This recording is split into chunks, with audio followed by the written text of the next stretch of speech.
All right, I'm Mike Morano reporting for DameWildcats.com and joined right now by our head women's volleyball coach, Stephanie Albano. And Coach, your team coming off of a couple of big East Coast Conference wins at home here this past weekend, a 3-0 defeat of Malloy and a 3-1 defeat of Queens. Kind of got your team back on track, coming off road losses at NYIT and LIU Post the weekend before. I guess we'll start with the Malloy match. We talked in here last week. Malloy is kind of the surprise team in the league this year. They were off to a 15-3 start, 4-1 in the league coming into that match here Friday. So what'd you guys do to pick up the win? So for us, we emphasized a lot in practice of, long rallies and then executing at a higher level. So we started practice and we showed the team like, hey, here's where we stand in practice and we need to be better so we can start doing it in a game. And then we were in a situation, set one, it was 20-20. We went down 23-20, and our team came back and won. And last week we were in the situation where we were up at the end and then we lost. We've been on both sides of the equation. So I think for them, getting that victory in the first set made them feel like, all right, like we got this, and we just maintained control throughout the second and third set. I know one of the things we talked about in here last week was Malloy coming in with Carly Banks. She's one of the top offensive players in the league this season. Came in leading the league in total kills per set, and attack percentage, hitting over 300 as an outside. You guys actually held her to a negative hitting percentage. So what went into the defensive effort to make that happen? She was never able to get into a rhythm, so she wasn't able to get a bunch of kills early because of our block setup, and then we dug a lot of balls. So I think this was probably the first time for her where she could see that frustration of not being able to get it done, and we just kept getting after it with her, digging her balls up and then transitioning out and scoring points and winning those long rallies. Then you come back about 24 hours later.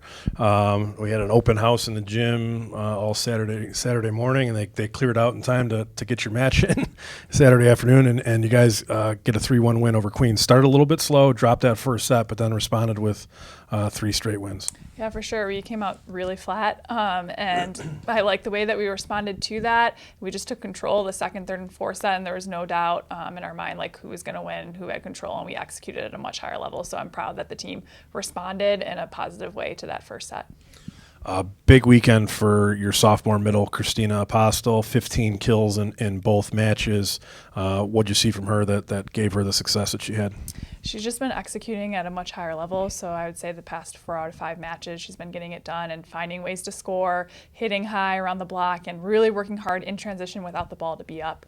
We stress that all the time with her in practice, so she's finally doing it. And then Katie's doing a good job of finding her not perfect situations. So that way she sees a single block and it's not always, okay, it's a perfect pass, so we're going to set the middle. It's like, no, like we might set the middle when she's 8 feet off. Like we might set the middle when she's really far in front. So she's doing a really nice job of being up and available and then scoring points. And I'm sure that's a welcome sign for you as a coach when you get those middles going. You guys are a team that have been really reliant on your outsides, specifically Courtney Scanlon and Meg Ballou throughout the season. So it just makes your offense that much more dynamic.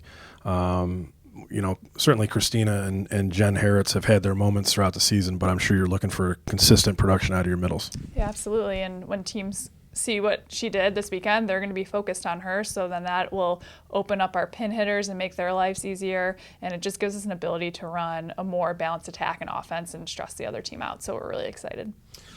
Defensively, once again, it was freshman defensive specialist Georgia Wicker who led the way. If I look at my notes here, 19 digs in the win against Malloy and 29 against Queens. She ends up picking up East Coast Conference Rookie of the Week honors. So what do you think about Georgia's performances?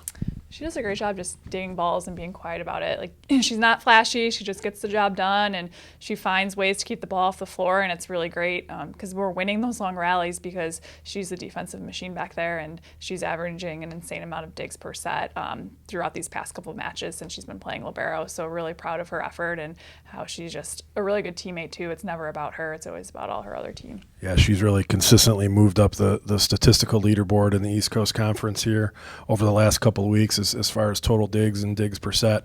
And I got to imagine that you're getting back to what the strength of your team, what you thought it was going to be early in the season with Georgia playing so well, and now Allie Greenwood healthy and Kaylee Blue playing well defensively as well.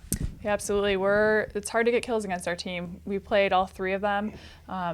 every single set this weekend, and it's hard for other teams to score points. And as long as we're winning those long rallies, I think other teams haven't seen that kind of defensive production. So it's great for us. Just taking a look at the big picture here, you're about to start the second round of conference play here this weekend. You guys sit at 9-10 overall, winners of 8 out of your last 11 matches after a little bit of a slow start. Probably more importantly, 5-2 in the league and part of a 3-way tie for second place right now in the league standings. And when you look at the league standings, it's probably too early to project, who's going to finish where. But at this point, it looks like a 5-team race for 4 conference tournament spots. Yeah, I would definitely agree with that assessment. And for us, our goal from the beginning has always been top 4. We're not putting the stress on that we have to win the regular season. We need to get into the top 4. So we're taking one match at a time, and we play Bridgeport first. So that, to us, is our most important match. And then we move forward from there. So our team is really understands that and is bought into it. Doesn't matter what other teams do. It's only what we can control, and we can control one match at a time. Yeah, that you mentioned Bridgeport. That's the next matchup for you guys. It'll be Saturday on the road.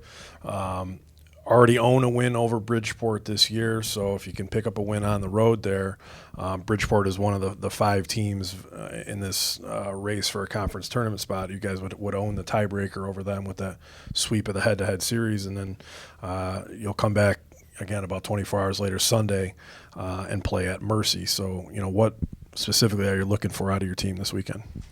We're looking to produce on the road. So we haven't done that this year. We've played really well at home and on neutral sites, but going into another team's gym and getting it done, I think, is a challenge for our team right now. And we need to prove it to ourselves that we can go, we can play away, and we can take wins from teams in their home environment. So for us, we're trying to make a statement the second half that we're continuing to get better and improve, and we're not the same team as we were the first time we played Bridgeport. Okay, there you have it. Straight from Coach Albano. We will have you covered with all the information that you need surrounding this weekend's matches at DamonWildcats.com. And, Coach, we wish you the best of luck. Thank you.